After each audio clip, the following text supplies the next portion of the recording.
بعد أعوذ بالله من الشيطان الرجيم بسم الله الرحمن الرحيم إنما يخشى الله من عباده العلماء آمنت بالله صدق الله مولانا العظيم وبلغنا رسوله النبي الكريم ونحن على ذلك لمن الشاهدين والشاكرين والحمد لله رب العالمين.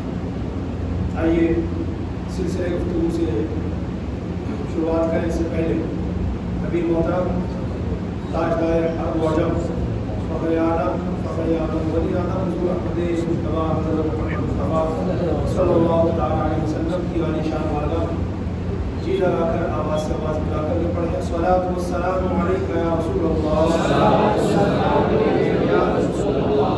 وعلی آلک واصحابک یا حبیب اللہ الصلاۃ والسلام علیک یا نبی اللہ وعلی آلک واصحابک یا نور اللہ صلی اللہ تعالیٰ علیہ وسلم.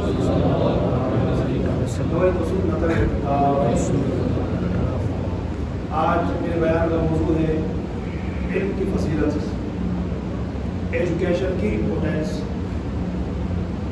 یقیناً علم کی اہمیت اور فضیلت سے کوئی بھی بندہ انکار نہیں کر سکتا. بوڑھا ہو یا جوان، مرد ہو یا عورت، دنیا کے کسی بھی خطے کا رہنے والا ہو، علم کی اہمیت سب جانتے ہیں اور اس کی کیا فضیلت ہے وہ سب مانتے ہیں. ایز اے مسلم یعنی مسلمان ہونے کی حیثیت سے ہم آپ غور کریں تو آپ کو پتہ چلے گا قرآن پاک میں مکمل 30 پارے ہیں، 114 سورتیں ہیں، 540 رکوع ہیں، 6000 پلس 6000 سے زیادہ آیتیں ہیں. نماز قائم کرو یہ آیت نازل ہوئی، روزہ رکھو یہ آیت نازل ہوئی، زکوٰۃ دو یہ آیت نازل ہوئی، حج کرو یہ آیت نازل ہوئی، اللہ کی راہ میں خرچ کرو یہ آیت نازل ہوئی، والدین کے ساتھ حسن سلوک کرو یہ آیت نازل ہوئی. مگر اے آج مسجد سلام علیہ میں جمع ہو کر بیان سننے والے سلام بھائیوں، آپ علم کی اہمیت کو اس بات سے سمجھنے کی کوشش کیجیے کہ قرآن پاک کے اندر نماز، روزے، حج، زکوٰۃ، صدقات و خیرات، والدین کی اطاعت گزاری، بڑوں کے ادب، چھوٹوں کی شفقت وغیرہ وغیرہ وغیرہ کے تعلق سے بہت ساری آیتیں آئی. مگر بعد میں سب سے پہلے ایجوکیشن، علم کی اہمیت کو سمجھیے، سب سے پہلے وہ آیت جو ہمارے آقا مدینے والے مصطفیٰ صلی اللہ علیہ وسلم پر نازل ہوئی وہ ایجوکیشن کے تعلق سے ہی تھی، پڑھائی کے تعلق سے تھی، علم کے تعلق سے تھی، تعلیم حاصل کرنے کے تعلق سے تھی. جب ہمارے پیارے آقا صلی اللہ علیہ وسلم غار حرا میں اللہ تبارک و تعالیٰ کی عبادت میں لگے ہوئے تھے، اس وقت بارگاہ رب العالمین سے سدرہ کے مکی جبریل امین بارگاہ رحمت للعالمین میں قرآن پاک کی سب سے پہلی آیت جو لے کر کے نازل ہوئے وہ یہ تھی اقرا، پڑھیے، ایجوکیشن حاصل کیجیے، تعلیم حاصل کیجیے. اس سے آپ اندازہ لگائیں، میں اس وقت بات مسلمانوں سے کر رہا ہوں. مسلمانوں، ہمارے لیے علم کی اہمیت اور فضیلت اور افادیت اس سے زیادہ اور کیا ہو سکتی ہے کہ قرآن پاک کے اندر 6000 سے زیادہ آیتیں نازل ہوئی، مگر سب بعد میں سب سے پہلی آیت جو اللہ کی طرف سے حضور علیہ السلام پر نازل ہوئی وہ ایجوکیشن کے تعلق سے تھی، پڑھائی کے تعلق سے تھی، تعلیم کے تعلق سے تھی. اب اس حوالے سے اللہ کے نیک بندوں کا، بالخصوص ہمارے کریم آقا صلی اللہ علیہ وسلم کے مقدس صحابہ کرام کا، بزرگان دین کا کیا وتیرہ رہا، کیا طریقہ کار رہا. انہوں نے علم دین حاصل کرنے کے حوالے سے، ایجوکیشن حاصل کرنے کے حوالے سے، تعلیم حاصل کرنے کے حوالے سے کیا شوق اپنایا، کیا ذوق اپنایا، کیسے کیسے قربانیاں دی. میں اس کے حوالے سے 2 مثالیں پیش کرنا چاہتا ہوں. نمبر 1، حضرت عبداللہ بن عباس رضی اللہ تعالیٰ عنہ کا نام کون نہیں جانتا. میں نے یہاں مسجد سلام علیہ میں جمعہ کے بیان میں نہ جانے کتنی مرتبہ حضرت عبداللہ بن عباس رضی اللہ تعالیٰ عنہ کا ذکر خیر کرنے کی سعادت حاصل کی. ہمارے آقا صلی اللہ علیہ وسلم کے چچا کے بیٹے ہیں حضرت عبداللہ ابن عباس رضی اللہ تعالیٰ عنہ. کیسا شوق تھا علم دین حاصل کرنے کا. سنیے، فرماتے ہیں آپ کہ نبی پاک صلی اللہ تعالیٰ علیہ وسلم نے جب اس دنیا سے ظاہر پردہ فرمایا اس وقت میں بہت کم عمر تھا، یعنی چھوٹی عمر کا تھا. تو میں نے اس زمانے میں ایک انصاری لڑکے سے کہا جو میری عمر کا تھا کہ چلو آؤ صحابہ کرام کی بارگاہ میں چلتے ہیں، علم حاصل کرتے ہیں۔ ابھی صحابہ کرام بڑی تعداد میں ہجوم ہے، بہت بڑی تعداد ہے صحابہ کرام کے، آؤ ہم علم حاصل کرتے ہیں۔ تو اس انصاری لڑکے نے مجھ سے یہ کہا کہ عبداللہ بن عباس، اتنے سارے صحابہ کی موجودگی میں تم سے مسئلے کون پوچھے گا جو تم مسئلے سیکھنے جا رہے ہو؟ اتنے سارے صحابہ کی موجودگی میں تم سے حدیث کون سنے گا جب اتنے سارے صحابہ موجود ہیں؟ جب مجھے اس انصاری لڑکے نے جواب دیا تو میں نے اس کو چھوڑ دیا اور میں گیا صحابہ کرام علی رضوان کی بارگاہوں میں اور علم حاصل کرتا رہا۔ فرماتے ہیں کئی مرتبہ ایسا ہوا کہ جب مجھے پتہ چلتا کہ فلاں حدیث فلاں صحابی کے پاس ہے تو میں دوڑتا ہوا ان کے گھر جاتا، اور کئی مرتبہ ایسا ہوا کہ وہ صحابی آرام کر رہے ہوتے تو میں جا کر کے ان کے دروازے پر بیٹھ جاتا، اپنی چادر کا تکیہ بنا لیتا، وہیں پر لیٹ جاتا، گرم گرم ہوائیں میرے چہرے کو جھلساتی جلاتی۔ جب وہ صحابی رضی اللہ تعالیٰ عنہ آرام سے بیدار ہوتے اور باہر تشریف لاتے اور مجھے جب اس حالت میں دیکھتے تو فرماتے اے رسول اللہ صلی اللہ علیہ وسلم کے چچا کے بیٹے، آخر آپ کیا چاہتے ہیں؟ تو میں بتاتا کہ مجھے سنا ہے آپ کے پاس میرے آقا صلی اللہ علیہ وسلم کی وہ حدیث پاک ہے، میں اسی کو سننے کے لیے آیا ہوں۔ وہ صحابی فرماتے ہیں آپ اتنا تکلف کیوں فرماتے ہیں؟ آپ کسی کو بھجوا دیتے، میں آپ کی بارگاہ میں آ جاتا اور آپ کو حدیث پاک سنا دیتا۔ حضرت عبداللہ بن عباس فرماتے ہیں میں ان سے کہتا کہ جی نہیں، اس کے لیے مجھے اپنا آنا ضروری تھا، اس لیے میں آپ کی بارگاہ میں آیا۔ تو حضرت عبداللہ بن عباس فرماتے ہیں وہ صحابی رضی اللہ تعالیٰ عنہ مجھے آقا کریم صلی اللہ علیہ وسلم کی وہ حدیث پاک سناتے، میں یاد کر لیتا اور اسے روایت کر دیتا۔ اس طرح الحمدللہ میں نے بہت ساری حدیثوں کا علم جمع کیا۔ ایک وقت وہ آیا جب اکثر صحابہ کرام علیہ رضوان دنیا سے پردہ فرما گئے، اب اس وقت مدینے کے لوگ میرے پاس آتے تھے اور حدیث پوچھتے تھے اور مسئلے کی جانکاری لیتے تھے۔ اس وقت وہ انصاری لڑکا مجھے دیکھتا اور حسرت و شرمندگی سے کہتا تھا کہ عبداللہ بن عباس واقعی میں تم نے بڑی عقل مندی کا مظاہرہ کیا۔ آج میں اپنی آنکھوں سے دیکھ رہا ہوں کہ بڑے بڑے لوگ تمہارے پاس آ کر کے مسئلے جان رہے ہیں، شریعت کا علم سیکھ رہے ہیں، حدیث پاک کی جانکاری حاصل کر رہے ہیں۔ یہ آپ کو میں نے ایک پہلی مثال دی ہے حضرت عبداللہ بن عباس رضی اللہ تعالیٰ عنہ کی، جو پیارے آقا صلی اللہ علیہ وسلم کے چچا کے بیٹے ہونے کے ساتھ ساتھ جلیل القدر صحابہ کرام علیہ رضوان میں سے ہیں، جنہوں نے نبی پاک صلی اللہ تعالیٰ علیہ وسلم کی سینکڑوں حدیث روایت کی ہے اور اس امت تک پہنچائی ہے۔ حدیث پاک کی جو ٹاپ کلاس کی 6 کتابیں ہیں جنہیں ہم اور آپ سیاہ ستہ کہتے ہیں، صحیح بخاری شریف، مسلم شریف، ترمذی شریف، ابن ماجہ شریف، سنن نسائی اور سنن ابو داؤد، ان 6 کتابوں کے اندر بھی درجنوں مقامات پر ان بڑے بڑے محدثین نے حضرت عبداللہ بن عباس رضی اللہ تعالی عنہما سے روایت ہونے والی حدیثوں کو اپنی کتابوں کے اندر بیان کیا ہے۔ یہ ان کا شوق علم دین تھا، علم دین حاصل کرنے کا شوق۔ وہ چاہتے تو بھی آرام کر لیتے کہ نہیں نہیں دیکھا جائے گا، لیکن انہوں نے بھاگ دوڑ کر کے، محنت کر کے، پسینہ بہا کر، نہ دھوپ دیکھی نہ چھاؤ دیکھی، نہ سردی دیکھی نہ گرمی دیکھی، نہ بارش دیکھی نہ موسم دیکھا، بس مجھے اللہ کے دین کا علم حاصل کرنا ہے۔ یہ مزاج صحابہ کرام علیہ رضوان کا۔ ایک بزرگ کی بات میں آپ کو بتاؤں، حضرت امام ابو محمد یحییٰ بن یحییٰ رضی اللہ تعالیٰ، ان کا نام یاد کر سکے تو کر لیجیے گا۔ بڑا کمال انہوں نے بھی کیا علم دین حاصل کرنے میں، لگن کے ساتھ، مشقتوں کے ساتھ، قربانیوں کے ساتھ اور دل لگا کر کیسے علم دین حاصل کیا۔ آج ہماری سچویشن یہ ہے، ہم کاروبار میں اتنے بزی ہیں کہ اللہ کے دین کے لیے ہم اپنا وقت نہیں نکال پا رہے ہیں، اللہ کے دین کا علم حاصل کرنے کے لیے ہم کوئی یوگدان ادا نہیں کر رہے، جبکہ سچویشن ہماری یہ ہے کہ ہم پر باقاعدہ علم دین حاصل کرنا فرض ہے۔ نہ ہمیں وضو کے مسائل آتے، نہ پاکی کے مسائل آتے، نہ غسل کے مسائل آتے، نہ نماز کے مسائل آتے، نہ روزوں کے مسائل آتے۔ زکوٰۃ فرض ہو جائے تو اس کے مسائل نہیں آتے، استطاعت والے ہو گئے، حج فرض ہو گیا تو حج کے مسائل نہیں آتے، بہت دور علم دین سے۔ یہی بزرگان دین کا شوق علم دین دیکھیں۔ حضرت امام ابو محمد یحییٰ بن یحییٰ رحمۃ اللہ تعالیٰ علیہ حضرت امام مالک کی بارگاہ میں پڑھا کرتے تھے۔ امام مالک کون؟ شریعت کے جو مشہور 4 امام ہیں نا، ایک تو امام اعظم، ایک امام شافعی، ایک امام مالک، ایک امام احمد بن حنبل۔ ان میں تیسرے نمبر پر میں نے نام پاک ذکر کیا حضرت امام مالک رحمۃ اللہ تعالیٰ علیہ کا۔ دنیا بھر میں کروڑوں مقلدین، کروڑوں فالوورز جن کے الحمدللہ پائے جاتے ہیں، وہ امام مالک رحمۃ اللہ تعالیٰ علیہ پڑھایا کرتے تھے اور حضرت امام ابو محمد یحییٰ بن یحییٰ رحمۃ اللہ تعالیٰ علیہ ان کی بارگاہ میں پڑھا کرتے تھے۔ بچپن کا زمانہ تھا تو ایک مرتبہ کیا ہوا، حضرت امام مالک رحمۃ اللہ تعالیٰ علیہ درس دے رہے تھے، یعنی پڑھا رہے تھے، اسلامک چیپٹر اب پڑھا رہے تھے، بچے پڑھ رہے تھے۔ اچانک باہر سے شور مچا، ہاتھی آیا ہاتھی آیا۔ جیسے ہاتھی کے آنے کا بچوں نے شور سنا تو سارے بچے درسگاہ چھوڑ کر، اپنے لیسن کو چھوڑ کر، اپنے پاک کو چھوڑ کر، اپنے سبق کو چھوڑ کر ہاتھی دیکھنے کے لیے بھاگ گئے۔ ساری درسگاہ خالی ہو گئی، صرف ایک بچہ بچا، وہ کون تھا؟ یہی حضرت امام ابو محمد یحییٰ بن یحییٰ رحمۃ اللہ علیہ، وہ بیٹھے رہے۔ تو امام مالک نے ان سے فرمایا بیٹا یحییٰ تم بھی چلے جاتے، تم جس کنٹری سے میرے پاس پڑھنے کے لیے آئے ہو اسے کہتے ہیں اندلس، اور وہاں پر ہاتھی نہیں ہوتا، تو بیٹا تم بھی چلے جاؤ، تم نے ہاتھی کبھی دیکھا نہیں تو دیکھ لو۔ بڑا پیارا جواب تھا حضرت امام ابو محمد یحییٰ بن یحییٰ رحمۃ اللہ تعالی علیہ کا، آپ سنیں گے تو آپ کا ایمان تازہ ہو جائے گا۔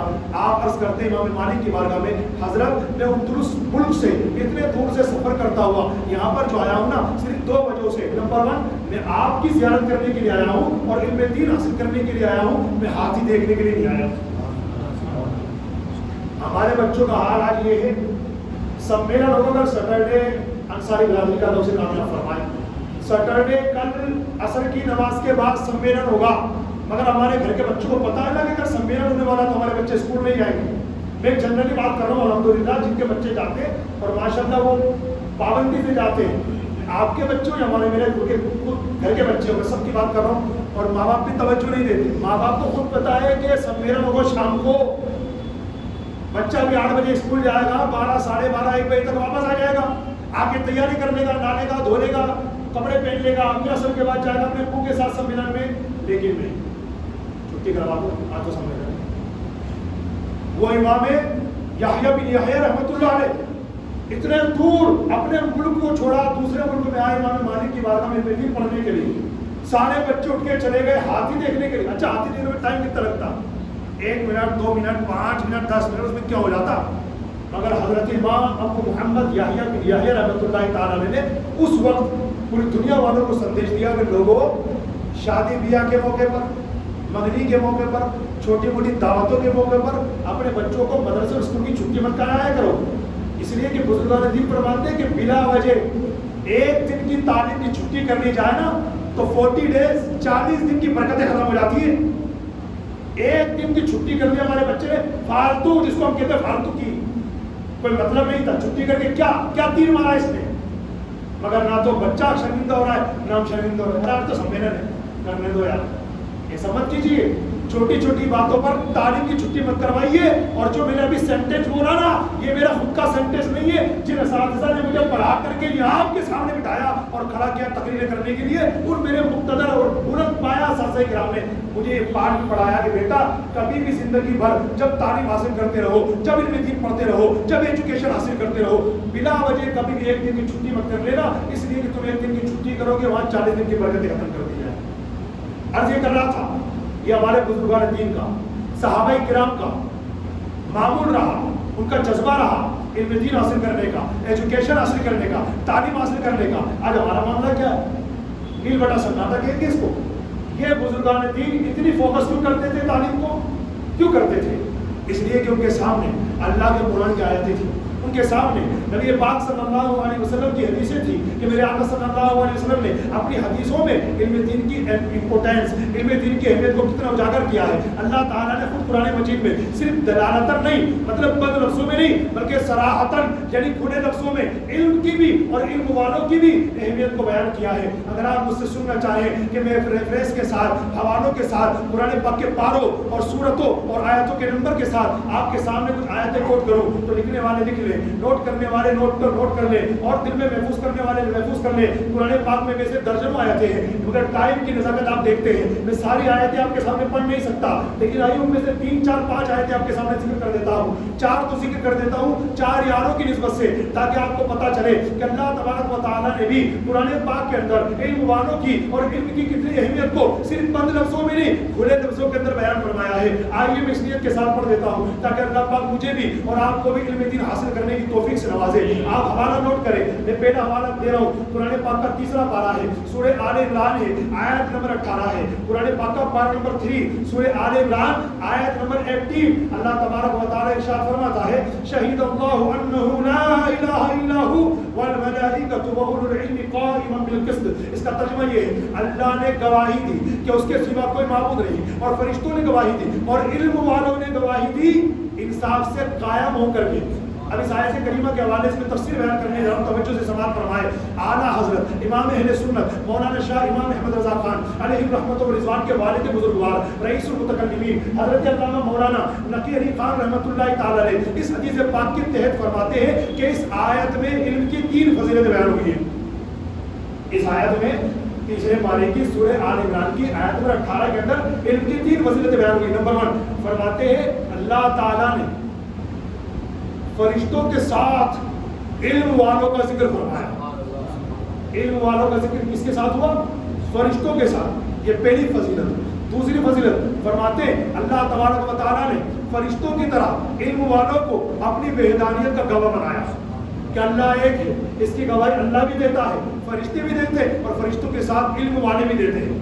تیسری فضیلت فرماتے ہیں اللہ تبارک و تعالیٰ نے فرشتوں کی گواہی کی طرح علم والوں کی گواہی کو معتبر قرار دیا، مانیتا پراپت اللہ کی طرف سے، اور کیسی؟ فرشتوں کی طرح۔ یہ علم والوں کی فضیلت۔ دوسرا حوالہ نوٹ کریں، قرآن پاک کا 28واں پارہ ہے، سورۃ المجادلہ ہے، آیت نمبر 11 ہے۔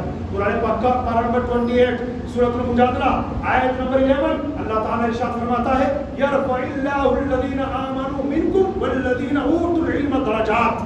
اللہ فرماتا ہے اور اللہ پاک تم میں ایمان والوں کے درجے بلند فرمائے گا اور علم والوں کے درجے بلند فرمائے گا۔ میرے بھائیوں، ایمان والوں سے یہ علم والے یعنی علماء کا درجہ کتنا بلند ہوگا اس پر میں چپ ہو جاتا ہوں۔ ابھی میں نے جتنا ذکر خیر کیا وہی صحابی رسول حضرت عبداللہ بن عباس رضی اللہ تعالیٰ عنہ فرماتے قیامت کے دن علماء کرام عام مومنین سے 700 درجے بلند ہوں گے، 700 درجے بلند ہوں گے، اور فرماتے حضرت عبداللہ بن عباس ان 700 درجوں میں ہر 2 درجے کے درمیان 500 سال کا فاصلہ ہوگا۔ اب آپ اس کو کیلکولیٹ کرتے رہیں، چاہے 3.5 لاکھ بولے آپ یا 1,75,000 بولے آپ، وہ آپ کی مرضی ہے، لیکن یہ عام مومنین کے مقابلے میں علماء کرام قیامت کے دن 700 درجے بلند ہوں گے، اور ایسے نہیں ایک درجہ یا دوسرا تیسرا چوتھا نہیں، فرمایا ہر 2 درجے کے درمیان 500 سال کا فاصلہ ہوگا۔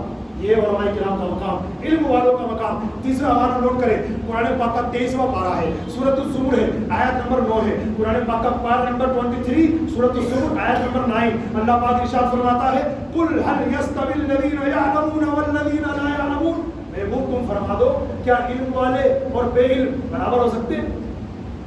گرامر کی بھاشا میں اس کو کہتے ہیں استفہام انکاری، یعنی آپ سامنے والے سے کوئی ایسا سوال کریں جس کے بارے میں آپ بھی جانتے ہیں اور ہر بندہ جانتا ہے کہ اس کا جواب نو ہی آئے گا، نو، اینڈ اور نو، نہیں، یہی آئے گا، اس کو کہتے ہیں استفہام انکاری۔ تو اللہ نے فرمایا کیا علم والے اور بے علم برابر ہو سکتے ہیں؟ کیا بولیں گے آپ اس کے جواب میں؟ کیا بولیں گے آپ؟ نہیں، یہی ہے، علم والے بے علم برابر ہو ہی نہیں سکتے۔ ارے اجالا اور اندھیرا کبھی دونوں کا مقابلہ ہوا ہے کیا؟ اجالا اجالا ہے، اندھیرا اندھیرا ہے، کبھی بلندی اور نیچائی ان دونوں کا مقابلہ ہوا ہے کیا؟ نہیں، بلندی بلندی ہے، نیچائی نیچائی ہے۔ الحمدللہ، تو یہ علم کی فضیلت ہے۔ چوتھا حوالہ اور نوٹ کر لیں، قرآن پاک کا 22واں پارہ ہے، سورۃ الفاتر ہے، آیت نمبر 28، قرآن پاک کا پارہ نمبر 22 سورۃ الفاتر آیت نمبر 28 اللہ ارشاد فرماتا ہے انما یخشی اللہ من عبادہ العلماء، بے شک اللہ سے اس کے بندوں میں صرف علم والے ڈرتے ہیں۔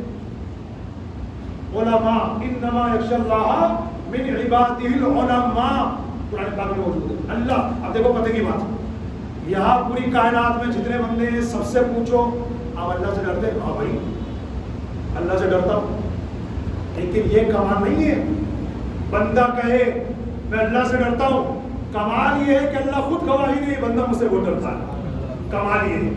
اور یہ اتھارٹی، یہ پاور، یہ طاقت اللہ نے کس کو دی؟ یہ منصب، یہ خوبی، یہ اسپیشلٹی کس کو دی؟ علماء کو۔ انما یخشی اللہ من عبادہ العلماء، اللہ گواہی دیتا ہے کہ بے شک اللہ سے اس کے بندوں میں صرف علم والے ڈرتے ہیں۔ میرے پیارے بھائیوں، آج کے بیان میں نے آپ کے سامنے وقت کی نزاکت کو دیکھتے ہوئے، چونکہ ابھی مجھے کچھ حدیثیں بھی سنانی ہے، کچھ واقعات بیان کرنے ہیں اور آپ کو بھی کچھ ذہن دینا ہے. اس لیے میں نے 4 آیتیں پڑھ کر یہ ختم کر دی. ان 4 آیتوں کے حوالے سے آپ اندازہ لگائیں. آج میرے بیان کا موضوع ہے، ٹاپک ہے علم کی فضیلت، ایجوکیشن کی امپورٹینس. اس کو سمجھنے کی کوشش کیجیے. آج مسلمانوں کی پستی کا، یعنی گرے ہوئے ہونے کا، یا ٹھوکریں کھانے کا، یا تباہی کا، یا بربادی کا سب سے بڑا ریزن جو میرے غور کیا وہ یہ ہے تعلیم کی کمی. آج مسلم محلوں کے اندر ہوٹل پہ ہوٹل کھلتے نظر آ رہے ہیں، دکان پہ دکان کھلتے نظر آ رہی ہے، اور جناب والا کھانے پینے کی دکانوں پہ دکان کی بھیڑ نظر آ رہی ہے. اور مکتب، مدرسے، اسکول، تعلیم گاہیں، درس گاہیں کہاں ہیں؟ یہ کم ہوتی جا رہی ہے. یہی وجہ ہے دماغ سکڑتے چلے جا رہے ہیں اور پیٹ بڑھتے چلے جا رہے ہیں. یہ ہماری تباہی کا، مان لو اس کو مان لو مسلمانوں، چپ چاپ مان لو اس بات کو. خالی مسکرانے سے یا ہنسنے سے یا میری بات پر ایک دوسرے سے ڈیبیٹ کرنے سے کچھ حاصل نہیں ہوگا. یہی حقیقت ہے مسلم محلوں کی. آج اب دوسرے دھرم کے بعد یا دوسرے دھرم کے لوگوں کے محلے میں جا کر کے دیکھیں، وہاں پر کھانے پینے کی دکانیں کو ملے گی، میں منع نہیں کر رہا، ملے گی، مگر کب ملے گی؟ مگر تعلیم پر، ایجوکیشن پر، شکشا پر، پڑھائی پر زیادہ وہ لوگ فوکس کرتے ہیں. اسی وجہ سے مسلمان پیچھے ہوتا جا رہا ہے اور وہ قوم آگے بڑھتی چلی جا رہی ہے. اس سے کوئی انکار نہیں کر سکتا.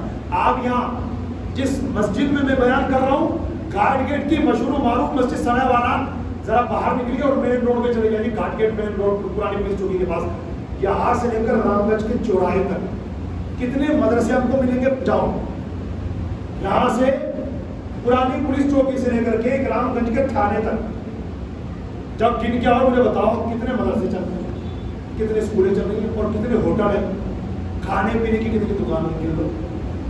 یہ ہماری سچویشن ہے جس کی بنیاد پر آج قوم مسلم پڑھائی کے معاملے میں، تعلیم کے معاملے میں اتنی پیچھے ہو گئی ہے کہ اب جب ورلڈ لیول پر جب تعلیم اور ایجوکیشن کی بات آتی ہے تو مسلمانوں کو پیچھے رکھا جاتا ہے. ارے یہ کیا بدھو قوم ہے، جاہل قوم، گوار قوم، ایڈیٹ قوم. اور ہمیں ایڈیٹ کیوں دیا؟ ارے تیری تو بھائی صاحب چپ چاپ بیٹھ جاؤ گھر میں. آستین چلانے کی ضرورت نہیں ہے. جس کو جاہل کو جاہل نہیں بولو گے تو کیا عالم بولو گے؟ ایڈیٹ کو ایڈیٹ نہیں بولو گے تو کیا پہنچا ہوا بولو گے؟ گوار کو گوار نہیں بولو گے تو کیا ایجوکیٹڈ بولو گے؟ سامنے والا آپ کو، آپ جس حیثیت کے اس وقت مالک ہے وہی لیول آپ کو دے رہا ہے. سچ بول رہا ہے، جھوٹ نہیں بول رہا. تو کیا سچ بولنے پر کبھی مارا جاتا ہے؟ سچ بولنے پر کبھی گالی دی جاتی ہے؟ تو جو آپ کی سچائی ہے وہ سامنے والی قوم نے بیان کر دی. اگر آپ چاہتے ہیں کہ میں بھی ایجوکیشن کے معاملے میں دوسری قوموں سے آگے بڑھوں تو آئیے کون منع کرتا ہے؟ دنیا کا کوئی کینڈیڈیٹ، دنیا کا کوئی ویکتی، دنیا کا کوئی اسٹیٹ، دنیا کی کوئی گورنمنٹ آپ کو آگے بڑھنے سے نہیں روکنا چاہتی ہے. گورنمنٹ کہ ہمارے دیش، ہمارے ملک، ہماری کنٹری کے لوگ ایجوکیشن میں آگے بڑھے. مگر مسلمان تو کھراٹے کی نیند لے کے سو رہا ہے. تھوڑا سا جاگے تو صحیح. 4 حوالے دیے میں نے قرآن پاک کے مسلمانوں، جس کے آدھار پر ثابت ہو گیا قرآن شریف سے کہ اللہ تعالیٰ کے نزدیک علم کی کتنی فضیلت ہے اور علم والوں کی کتنی فضیلت ہے. اب آئیے میں چند حدیثیں بھی آپ کے سامنے پڑھ دیتا ہوں تاکہ مزید ہمارے دل میں علم کی محبت اجاگر ہو. حضرت ابن عباس رضی اللہ تعالیٰ عنہ سے روایت ہے، نبی پاک صلی اللہ تعالیٰ علیہ وسلم نے ارشاد فرمایا، جب تم جنت کے باغات میں گزرو تو پھل چن لیا کرو. جب تم جنت کے باغات میں گزرو پھل چن لیا کرو. صحابہ کرام نے اس کی رسول اللہ یہ جنت کے باغات کیا ہیں؟ میرے آقا نے فرمایا علم کی مجلس ہے. علم کی مجلس ہے. جس مجلس میں علم کی باتیں ہو رہی ہوں وہ علم کی مجلس ہے. علم کی مجلس نہیں ہے بلکہ وہ جنت کے باغات ہیں. یہ میرے آقا نے فرمایا. دوسری حدیث سنیے، حضرت سیدنا ابو ہریرہ رضی اللہ تعالی عنہ سے روایت ہے، آقا کائنات صلی اللہ علیہ وسلم نے فرمایا افضل العبادت طلب العلم. علم حاصل کرنا بہترین عبادت ہے. تیسری حدیث حضرت سیدنا ابو ہریرہ رضی اللہ تعالی عنہ سے روایت ہے، آقا مدینہ علیہ السلام ارشاد فرماتے بہترین صدقہ یہ ہے. کیا بہترین صدقہ یہ ہے کہ مسلمان علم حاصل کرے اور پھر اپنے بھائی کو سکھائے. اس کو میرے آقا نے بہترین صدقہ قرار دیا. چوتھی حدیث حضرت ابو سعید خدری رضی اللہ تعالیٰ عنہ سے روایت ہے، آقا کریم صلی اللہ علیہ وسلم نے فرمایا جو مسلمان اپنے دین کا علم حاصل کرنے کے لیے صبح کو نکلا یا شام کو نکلا وہ جنتی ہے. علم دین حاصل کرنے کے لیے جو نکل رہا ہے نا میرے آقا علیہ السلام، اسے دنیا کے اندر جنت کی بشارت عطا فرما ہے. یہ علم اب اتنی ساری علم کی فضیلتیں، اہمیتیں، افادیت، بینیفٹ، پروفٹ وغیرہ سمجھنے سننے کے باوجود بھی اگر ہماری قوم جانتی نہیں ہے اور ایجوکیشن کی طرف توجہ نہیں دیتی، تعلیم حاصل نہیں کرتی، تو اس کا بھگتان آپ کو قیامت میں بھگتنا پڑے گا۔ سنو میرے آقا علیہ السلام نے کیا فرمایا، قیامت کے دن سب سے زیادہ شرمندگی کس کو ہوگی؟ قیامت کے دن سب سے زیادہ افسوس کسے ہوگا، شرمندگی کسے ہوگی؟ سنو حضور علیہ السلام نے کیا فرمایا، باقاعدہ حدیث پاک کے اندر موجود ہے، قیامت کے دن سب سے زیادہ شرمندگی اسے ہوگی جسے دنیا کے اندر علم دین حاصل کرنے کا موقع ملا مگر اس نے حاصل نہیں کیا، اسے قیامت کے دن سب سے زیادہ حسرت ہوگی، ندامت ہوگی، شرمندگی ہوگی، افسوس ہوگا۔ اور میں ایک بات بتا دوں، آج اگر میں آپ سے کوئی آپ مجھ سے کوئی علم حاصل کرو تو ایک جملہ ہمارے آپ زبان پر چلا ہوا ہے، ٹائم نہیں ملتا، دوستوں کے پاس بیٹھنے کے لیے گھنٹوں ٹائم ہے، موبائل چلانے کے لیے گھنٹوں ٹائم ہے، کوئی مقصد نہیں ہے، بس خواہ اس کا اسٹیٹس دیکھ لوں، اس کا اسٹیٹس دیکھ لوں، وہ واٹس ایپ پہ اس کا اسٹیٹس دیکھ لوں، بس اسی میں لگے ہوئے ہیں۔ جبکہ یہ بھی پتا ہے کہ ہر بندہ اسلامک اسٹیٹس نہیں لگاتا، ہر بندہ قرآن کی تلاوت نہیں لگاتا، ہر بندہ حضور کی حدیث نہیں لگاتا، ہر بندہ کوئی اسلامک میسج نہیں لگاتا۔ ہمارے یہاں کانٹیکٹ میں جڑے ہوئے کئی ایسے لوگ موبائل میں ہیں جن کے اسٹیٹس پر فلمی گیت ہیں، گانے ہیں، ناجائز کامیڈی ہے، غیر شرعی اسٹیٹس لگا ہوا ہے، گناہوں بھرا اسٹیٹس، لیکن میرا کیا ہے، فالتو بیٹھا ہوں نا۔ ارے بھائی صاحب، اگر آپ کسی امام صاحب کا، کسی عالم دین کا، کسی مفتی صاحب کا، کسی مبلغ کا اگر آپ اسٹیٹس چیک کریں، کیونکہ گارنٹی ہم خدا ورتی دے سکتا ہے کہ یہ بندہ ماشاءاللہ نیک آدمی ہے، ایسے گناہ والے اسٹیٹس لگانے اس کا کام ہی نہیں ہے، بلکہ اسٹیٹس جو بھی دیکھے گا ثواب کی وجہ سے دیکھے گا، اللہ اس کو ثواب عطا فرمائے گا۔ ایسے لوگوں کو اسٹیٹس اگر دیکھ رہے ہیں تو ٹھیک ہے بھائی، بات سمجھ میں آتی ہے کہ ہاں بھائی ماشاءاللہ آپ اس بیس پر آپ علم حاصل کر رہے ہیں ماشاءاللہ، لیکن ہم تو کیا کرتے ہیں، فالتو بیٹھے ہوئے نا، لائن سے 1 2 3 4 5 اسی میں ٹائم جا رہا تھا۔ بھی کیا کہتے ہیں، اگر کوئی دعوت دیتا ہے تعلیم حاصل کر لو، پڑھو، کچھ پڑھو یار، قرآن پڑھنا چاہتا یار، کیا بتاؤ یار، ٹائم ہی نہیں ہے۔ او بھائی صاحب، ابھی آپ یہ کہہ کر دنیا والوں کو خاموش کر سکتے ہیں، مگر قیامت کے دن جہاں حضرت آدم علیہ السلام سے لے کر ہمارے کریم آقا صلی اللہ علیہ وسلم تک سارے انبیاء کرام موجود ہوں گے، غوث اعظم موجود ہوں گے، غریب نواز موجود ہوں گے، داتا گنج بخش علی اجمیری موجود ہوں گے، بابا فرید موجود ہوں گی، حضرت خواجہ نظام الدین اولیاء ہوں گے، تاجدار جے پور حضرت ضیاء الدین چشتی ہوں گے، حضرت بابا آدم شاہ ہوں گے، خلیفہ اعلیٰ حضرت صوفی عبد الرحمان صاحب ہوں گے۔ ان تمام نیک لوگوں کی موجودگی کے ساتھ ساتھ اولین و آخرین، یعنی دنیا جب سے بنی تب سے لے کر کے قیامت تک جتنے انسان و جنات آئے سارے موجود ہوں گے۔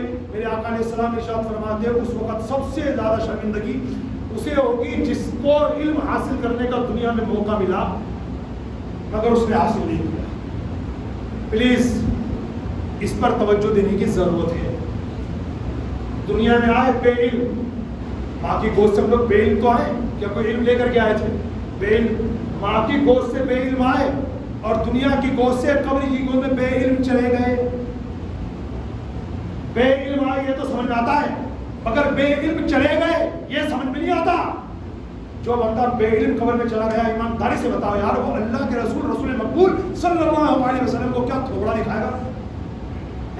کیا منہ دکھائے گا حضور کو؟ بتاؤ، جس نبی نے یہ فرمایا، باقاعدہ سنن ابن ماجہ جو سیاہ ستہ میں سے ہے، اس میں حضور علیہ السلام کا یہ حدیث پاک لکھی ہوئی ہے، طلب العلم فریضۃ علی کل مسلم، علم حاصل کرنا ہر مسلمان پر فرض ہے۔ کیا فرض ہے؟ سنت نہیں ہے، مستحب نہیں ہے کہ چھوڑ کے ریجیکٹ کر دو، اگنور کر دو، ارے سنت ہی تو چھوڑو یار، ارے مستحب نہیں۔ جس طرح ان الصلاۃ کانت علی المؤمنین کتابا موقوتا، جس طرح مسلمانوں پر نماز فرض ہے، علم دین بھی اسی طرح فرض ہے۔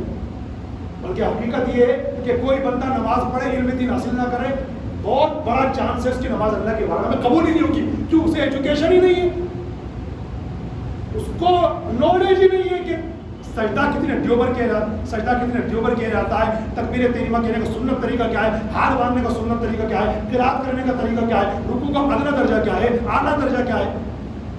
جس بندے کو یہ پتا کہ مجھے ایمانداری سے بتاؤ کہ اس کی نماز ہوگی؟ نماز پڑھنا فرض ہے، پڑھو، ساتھ علم دین حاصل کرنا بھی فرض ہے، ساتھ ساتھ مسائل بھی جانتے ہو، کہیں دھکے مت کھا جانا، کہیں ٹھوکر مت کھا جانا کہ پتہ چلے ٹائم کی قربانی دی، وقت کی قربانی دی، پسینہ بہایا، بھاگتے ہوئے مسجد بھی گئے، اللہ اکبر السلام علیکم ورحمۃ اللہ، ہاتھ کیا آیا 0 سناٹا، نہیں، گناہ ہاتھ آیا، گناہ کیوں؟ اللہ جیسا چاہتا تھا ویسے تو نماز تم نے پڑھی نہیں، فرض تم نے ٹھیک سے ادا نہیں کیے، واجبات چھوڑ دیے، تو جو بندہ فرائض چھوڑ دے، واجبات چھوڑ دے، تو آپ خود اس بات کو مجھ سے زیادہ جانتے ہیں کہ جو بندہ فرض چھوڑ دے حرام کا مرتکب ہوتا ہے کہ نہیں ہوتا؟ جو بندہ نماز میں فرض کی کوتاہی کر رہا، بتاؤ اور کتنا بڑا گنہگار ہوگا۔ ایک حدیث باب اور کوٹ کرتا ہوں آپ کے سامنے، اس سے مزید آپ کا اندازہ لگے گا کہ علم حاصل کرنا کتنا ضروری ہے۔ ایک صحابی سرکار دو عالم صلی اللہ علیہ وسلم کی بارگاہ میں حاضر تھے، اتنے میں حضرت جبریل امین علیہ السلام حاضر ہوئے۔ یا رسول اللہ، یہ جو صحابی آپ کے دربار میں حاضر ہے نا، ابھی کچھ دیر بعد ان کا انتقال ہو جائے گا، سنو غور سے۔ جبریل علیہ السلام اللہ کا پیغام لے کر گیا، یا رسول اللہ، یہ جو صحابی آپ کے دربار میں حاضر ہے، ابھی تھوڑی دیر کے بعد ان کا انتقال ہو جائے گا، ہمیں پتہ چل جائے گا۔ پتہ تو چل نہیں سکتا، لیکن ایک بات بتا رہا ہوں، پتہ چل جائے کہ میرا انتقال ہو جائے گا، کیا کروں گا؟ جو کیا ہے ہمارا، امی سے مل لوں، ابو سے مل لوں، بیوی سے مل لوں، بچوں سے مل لوں، خاندان والے سے مل لوں، پھر آخر میں استغفر اللہ استغفر اللہ لا الہ الا اللہ، یہ تو کریں گے اور کیا کریں گے؟ اس سے بڑا وہ بتا دو۔ اس صحابی نے کیا کیا؟ جب میرے آقا علیہ السلام یہ خبر ان کو سنائی کہ جبریل علیہ السلام میرے پاس آئے اور انہوں نے تمہارے انتقال کی خبر دی کہ کچھ دیر بعد تمہارا انتقال ہونے والا ہے، صحابی کا جذبہ دیکھو، یہ نہیں کہ رسول اللہ آپ اللہ سے اجازت دیجیے، میں گھر والوں سے مل کے آ رہتا ہوں، میں گھر جاؤں گا، بچوں سے مل کے آ جاؤں گا، نہیں کچھ نہیں، کیا یا رسول اللہ آپ مجھے وہ کام بتائیے کہ میں وہ کام کرتا رہوں اور اسی عالم میں موت آ جائے، اسی عالم میں موت آ جائے۔ کہ وہ صحابی نہیں جانتے تھے کہ سجدوں کی بڑی فضیلت ہے تو سجدے میں گر جاتے کہ سجدے میں انتقال ہو جائے؟ کہ وہ صحابی نہیں جانتے تھے کہ نماز کی کتنی امپورٹینس ہے، اس نماز پہ کھڑے ہو جاتے ہیں؟ مگر یہ سب کر کچھ نہیں کیا، کیونکہ صاحب شریعت آقا، شریعت دینے والے آقا خود سامنے تشریف فرمائے تو انہیں سے پوچھ لیتے یا رسول آپ بتائیے وہ کیا عمل کروں میں وہ کرتا رہوں اور اسی عالم میں موت آ جائے؟ میرے آقا نے کیا فرمایا؟ حدیث شریف کے الفاظ کوٹ کر رہا ہوں، حضور نے فرمایا اشتغل بالتعلم، علم حاصل کرنے میں لگ جاؤ، ایجوکیشن، تعلیم، علم حاصل کرنے میں لگ جاؤ۔ راوی فرماتے ہیں وہ صحابی گئے، ان میں دن حاصل کرتے رہے عصر کی نماز کے بعد ان کا انتقال ہو گیا۔ اب آپ کیا کہیں گے بتاؤ؟ کتنی اہمیت ہے ہمارے اسلام میں علم کی۔ دوسری قوم ہمیں جاہل، گوار، ایڈیٹ کے نام سے یاد کر رہی ہے، جبکہ ابھی میں نے شروع میں بیان جب شروع کیا تب میں نے بتایا قرآن پاک میں نماز قائم کرو آیت بعد میں آئی، زکوٰۃ دو بعد میں آئی، حج کرو آیت بعد میں آئی، روزے رکھو آیت بعد میں آئی، والدین کے ساتھ اس کے سلوک کرو آیت بعد میں آئی، ساری آیتیں بعد میں آئی۔ اقرا، پڑھائی کرو، یہ آیت پہلے آئی۔ قارئ ہماری پڑھائی کا کیا ہے؟ اپنے بیان کو سمیٹتے ہوئے بہت تیزی کے ساتھ آگے بڑھوں۔ اگر آپ نے علم حاصل نہیں کیا، میں نے علم حاصل نہیں کیا تو اس کا بھگتان کتنا خطرناک ہوگا اس کو سن لو۔ حلال کو حرام سمجھ بیٹھو گے، حرام کو حلال سمجھ بیٹھو گے، جائز کو ناجائز سمجھ بیٹھو گے، ناجائز کو جائز سمجھ بیٹھو گے، صحیح کو غلط قرار دو گے، غلط کو صحیح قرار دو گے۔ امام صاحب جمعے کے خطبے کے لیے اوپر چڑھے، پبلک نے دیکھا امام صاحب نے سیدھا پاؤں رکھا، لیکن جو امام صاحب اترے، امام صاحب نے سیدھا پاؤں رکھا۔ اب زیادہ پڑھے لکھا آدمی امام صاحب کو سنت ادا کرنے کا طریقہ نہیں آتا، کیوں بھائی کیا ہو گیا ببلو بھائی؟ ارے میں نے دیکھا امام صاحب چڑھے تو سیدھا پاؤں رکھا، سنت ادا ہو گئی۔ امام صاحب کو یہ بھی نہیں آتا تھا جب نیچے اترے تو الٹا پاؤں اتارے، الٹا پاؤں سنت ہے۔ اور جاہل گوار قسم کے آدمی، کیا تجھے پتا ہے بخاری مسلم ترمذی میں کیا لکھا ہوا ہے؟ جب میرے آقا علیہ السلام منبر پہ چڑھتے تھے تو کون سا پاؤں نیچے اترتے تو کون سا پاؤں؟ ہماری قوم کو جاہل قوم ہے نا، جاہل ہے ہماری قوم، فتوا لگانا بہت خطرناک آتا ہے۔ اس بولے بھالے آدمی سے پوچھو تو نے کہاں پڑھا ہے کہ میرے آقا علیہ السلام جب منبر سے نیچے اترتے تھے تو بایاں مطلب لیفٹ، الٹا پاؤں پہلے اتارتے تھے؟ بتاؤ۔ حدیث پاک سے باقاعدہ ثابت ہے جب نبی پاک صلی اللہ تعالی علیہ وسلم منبر پر چڑھتے تو سیدھا پاؤں، اترتے تو سیدھا پاؤں۔ سمجھ رہے ہو؟ چپل پہنو تو سیدھا پاؤں، اتارو تو الٹا پاؤں پہلے اترے گا، یہ حضور کی سنت ہے۔ مگر منبر پر چڑھو تو سیدھا پاؤں اور جب اترو تو سیدھا پاؤں، اتارنے میں بھی سیدھا پاؤں اور چڑھنے میں بھی سیدھا پاؤں، یہ حضور کی سنت ہے۔ یہ بندے بکواس کیوں کی؟ پھر بکواس کیوں کی؟ اس نے علم نہیں تھا اس کو، اور جسے علم نہیں ہوتا نا، میں ایمانداری سے ہماری قوم میں سے کسی بھی کئی لوگ آپ کو ملیں گے، علم نہیں ہوتا نا تو علم نہ ہونے کے باوجود آئی ایم سم تھنگ، اپنے آپ کو کتنا بڑا پڑھا لکھا مانتے بھائی صاحب یہ۔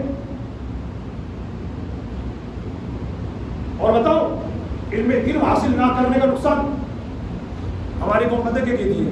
جس نے 3 جمعے چھوڑ دیے کافر ہو گیا۔ کیا لکھا؟ حوالہ دو، ویسا ریفرنس دو، کیا لکھا ہے؟ میں مانتا ہوں کہ جس نے بلا وجہ شرعی یعنی کوئی وجہ نہیں تھی معاذ اللہ، اور جمعے چھوڑ دیے، ایک جمعہ نہیں پڑھا، دو جمعہ نہیں پڑھا، تین جمعہ، بہت بڑا گنہگار ہے. ارے 3 جمعے تو بہت دور ہے، جس نے ایک جمعہ چھوڑ دیا وہ بھی سخت گنہگار ہے، اس لیے کہ نماز ظہر فرض ہے، مگر نماز ظہر سے زیادہ فرض جمعے کی نماز ہے، اس کو بھی ادا کرنا ضروری ہے، اس کو بھی ادا کرنا ضروری ہے. میں مانتا ہوں جس نے ایک جمعہ چھوڑ دیا جان بوجھ کر بلا وجہ بہت بڑا گنہگار ہے، لیکن یہ آپ سے کس نے کہہ دیا کہ 3 جمعے چھوڑ دیے تو کافر ہو گیا؟ کہ بتاؤ نام بتاؤ اس کا. ہمارے آقا نے جو فرمایا حدیث شریف میں وہ یہ ہے جس نے 3 جمعے چھوڑ دیے بلا وجہ شرعی جان بوجھ کر، اس کے دل پر مہر لگا دی جاتی ہے. یہ حدیث کے الفاظ ہے. حدیث میں یہ نہیں کہا کہ وہ کافر ہو گیا، وہ مرتد ہو گیا، وہ آؤٹ آف اسلام اس باؤنڈری ہو گیا. یہ حدیث میں نہیں کہا گیا. یہ مرچ مسالہ کس نے لگایا؟ ہماری جاہل قوم میں. ایسا کئی مرتبہ بھی ہوتا ہے کہ ایک بندہ جمعہ پڑھ نہیں سکتا، نہیں پڑھ سکتا. بتاؤ کیسے؟ ایک بندہ ایسی جگہ پر ہے کہ جہاں دور دور تک مسجد ہی نہیں ہے، کہاں جائے گا بتاؤ؟ نہیں پڑھا اس نے جمعہ، اس نے زور کی نماز پڑھ لی، تو کیا اس کو گنہگار کہو گے؟ نہیں، اسلام تو نہیں کہتا گنہگار. آپ اور ہماری گھسی پیٹی طبیعت کا ہے وہ الگ بات ہے. ہماری گھسی پیٹی طبیعت تو پتہ نہیں کیا کیا بولتی ہے. ایک بار لڑکی کو دیکھ لو، ایک نگاہ دیکھ لو، مولا علی نے کہا ہے ایک بار دیکھ لو، کوئی گناہ نہیں ہے. یہ بھی ہماری قوم کے گھسے پٹے کمینے لوگ ہیں، اس طرح کی بکواسیں کرنے والے.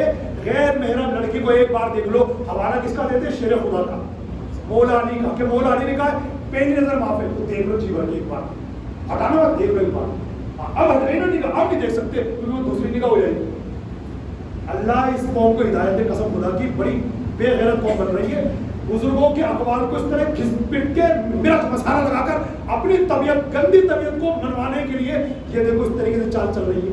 مولا علی نے جو فرمایا نا اس کا مطلب یہ ہے کہ اگر بے خیالی میں یعنی غلطی سے، آپ کا ارادہ نہیں تھا، غلطی سے کسی غیر محرم عورت پر نظر پڑ گئی، فوراً ہٹا لو، فوراً. ایسا نہیں کہ غلطی سے پڑ گئے تو دیکھتے رہو، یہ پہلی نگاہ معاف ہے. نہیں، پہلی نگاہ کا مطلب یہ کہ غلطی سے پڑی فوراً ہٹا لی، وہ معاف ہے. یہ ہے مولا علی کے فرمان کا مطلب. وقت بہت جلدی چلا جاتا ہے، ورنہ اتنی ساری باتیں میں پڑھ کے آیا تھا کہ آپ کو اور بتاتا کہ علم دین حاصل نہ کرنے کا نقصان کتنا خطرناک ہوتا ہے. آخر میں گزارش یہ ہے، اگر پھر مجھے موقع ملے اس پر بولنے کا تو آنے والے جمعے کو سوچوں گا کہ اسی پر بولنا ہے یا دوسرا ٹاپک لاؤں گا، لیکن گزارش آخر میں یہ ہے، برائے مہربانی علم دین حاصل کرو پیارے بھائیوں، ورنہ مجھے بھی آپ نے بھی کب میں سے کون مر جائے گا کچھ پتہ نہیں ہے. برائے مہربانی اس کو سمجھو. آخری بات عرض کر رہا ہوں کہ اتنا ٹائم میں لیتا نہیں ہوں آپ کا، کہ آپ بھی جانتے ہیں میں وقت کا پابند ہوں، ماشاء اللہ وقت میں ختم کر دیتا ہوں بات، لیکن کبھی کبھار آگے بڑھ جاتی ہے. بس آخری بات عرض کر رہا ہوں، ہماری قوم کے کچھ لوگ داڑھی نہیں رکھتے بھائی صاحب، یہ سوچ کے اگنور کر رہے ہیں سنت ہی تو ہے. قبر پہ جاؤ گے نا تو وہ پٹائی ہوگی، تب پتہ چلے گا کہ خالی سنت نہیں تھی، سنت واجبہ تھی. مطلب واجب تھی ایک مٹھی داڑھی رکھنا. کچھ لوگ نہیں رکھتے داڑھی. اچھا پوچھو کیوں نہیں رکھتے؟ تو یہ کہیں گے کہ گالی پکڑنی پڑتی ہے، جھوٹ بھی بولنا پڑتا ہے. تو نماز بھی مت پڑھو، گالی پکڑنی پڑتی ہے، جھوٹ بولنا پڑتا ہے. اللہ کا نام بھی لینا بند کر دو آج سے، گالی پکڑنی پڑتی ہے. کیونکہ جس زبان سے آپ گالی پکڑو، ماں بہن کی گندی گندی گالی، اسی گندی زبان سے اللہ کا نام لے رہے ہو، شرم نہیں آتی کیا؟ کتنا گمراہ کر رکھا ہے شیطان نے میری قوم کو. اللہ معاف. داڑھی یاد ہے خالی کہ میں داڑھی اس لیے رکھوں گا کہ گالی پکڑنی پڑتی ہے، جھوٹ بولنا پڑتا ہے، تو نماز بھی چھوڑ دو، معاذ اللہ استغفر اللہ، میں آپ کو گالی پکڑنی پڑتی ہے. اللہ کے بندو مان جاؤ، اللہ کو گواہ بنا کے ہاتھ جوڑ کے گرم مان جاؤ. ہماری رب کی قیامت میں اللہ کی بارگاہ میں کیا عرض کروں گے؟ بس اللہ میں معاف کرنا حضور کے صدقے میں سدھر جائیں. جو کام اللہ نے فرض کر دیے نا وہ تو کرنے ہیں، جو واجب وہ تو کرنے کمپلسری. کوئی اس میں مطلب سمجھوتا ہی نہیں ہے، کوئی کمپرومائز ہی نہیں ہے. ہم چاہیں کہ نہیں نہیں نہیں نہیں مجھے تو یہ بھی کرنا پڑے گا، اس لیے داڑھی نہیں رکھتا، مجھے تو یہ بھی کرنا پڑے گا اس لیے یہ نہیں کرتا. گالی پکڑنا حرام ہے کیونکہ گالی پکڑو گے مطلب حضور کی سنت چھوڑنا ہے حرام کام کرنے کے لیے. گالی تو پکڑوں گا مگر سنت ادا نہیں کروں گا. کون سی تھنکنگ ہے بھائی صاحب؟ مجھے بھی تو کوئی سمجھاؤ بیٹھ کے. اللہ ہم سب کو عقل سلیم دے، نیک بنائے، پرہیزگار بنائے، اور مرنے سے پہلے اللہ ہم سب کو قبر و آخرت کی تیاری کرنے کی توفیق دے. میری بات کسی بھائی کے دل پہ لگ گئی ہو کیونکہ میں اسلام کی باتیں آپ کے سامنے پیش کر رہا ہوں، کیونکہ ہماری قوم کتنی جاہل گنوار ہو رہی ہے، وہی میں نے آپ کو سمجھایا. اور ان کی فضیلت کیا ہے وہی میں نے آپ کو بتانے کی کوشش کی ہے. برائے مہربانی یہ چھوٹا بھائی آپ کا اور جو میرے بڑے بزرگ ہیں، میں آپ کا بیٹے جیسا ہوں، برائے کرے میری باتوں کا برا ماننے کے بجائے اس کو آپ پازیٹیو لیجیے. ہاں اگر کوئی بات مجھے نہیں کہنی چاہیے تھی جو میں نے کہہ دی تو میں آپ کو انشاءاللہ یہاں ملوں گا. تشریف لائے, فون سے کانٹیکٹ کر لیں, مجھے سمجھا دیں, اصلاح کر دیں. میں بچے جیسا ہوں, انشاءاللہ کی بات مانوں گا. اگر بات واقعی شریعت کے مطابق رہی تو اللہ پاک آپ سب کو, ہم سب کو دین و دنیا کی خیر و برکت عطا فرمائے.